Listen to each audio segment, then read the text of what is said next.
Hi, Dr. Jacqueline Rubito here from Let's Move Physical Therapy in Las Vegas, and I'm here to share the story of Merlot. I moved a little bit because of the sun and because he's way into the fuzz of my hood. As you can see, he's trying to get to it. And Merlot here is from the Chicagoland area, and he is what we call an off-the-track thoroughbred, meaning that he was a racehorse at the beginning of his life, and he actually raced, I don't know how many of the races that he did that were at Arlington Park in the Chicagoland area. And interesting information with that, if you're into football, is that the Bears actually bought Arlington Park and will be moving to where Merlot raced, and so the racetrack actually will be no more as the Bears just bought it. So Merlot came out to Las Vegas 5 years ago. He was used to living in a very fancy barn that was heated, and he had grass, indoor, outdoor arenas, and again, the biggest thing he had was grass. That isn't so much here. So he's been here for 5 years. With him, we've been working on a lot of him following me around and learning to do things without necessarily me holding a line that's attached to him or me being on him. Some people would call it liberty, some people call it join up, and I view it as me and him just communicating on just a higher level that I don't necessarily have to be attached to him.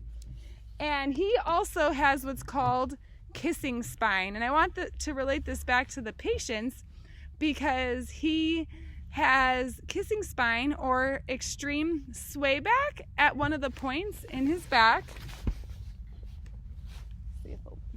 It's right here, and I'm able to mitigate this by being sure that his saddle always fits and getting it checked twice a year. And we also work on a ton of lower abdominal strengthening, which we also do with Truly Ray.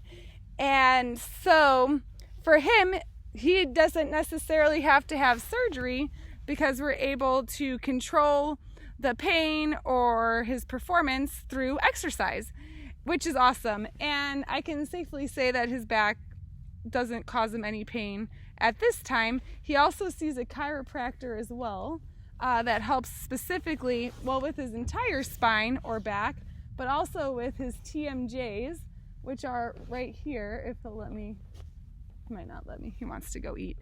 And so the chiropractor comes and adjusts him as well. And then we also really pay attention to how well his saddle is fitting. And then we work on a lot of lower abdominal strengthening, which would be all the muscles right under here. And so Merlot's journey is such that we've been working on a lot of riding techniques and really retraining his brain since he did come from racing. He knew whoa, which wasn't very good, and he knew go, which he's very good at the go. So and we're working on, those different signals, him following me around. And that's why you'll see him mostly working with kids or adults doing different type of gait or walking training with people. And due to his size, he is hard to be a sidewalker for because he's just so tall. And so this is the story of Merlot. I think he likes it here in Las Vegas.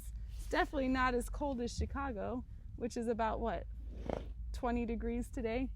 So, and he gets to live outside now all the time and isn't really trapped in a barn anymore. And he gets to be with Truly Ray. And so he's a little mouthy, which is also why I do not feed him by hand ever, because he likes to grab different objects and hold them in his mouth, especially the fuzz on my jacket. And you can tell he just wants to play.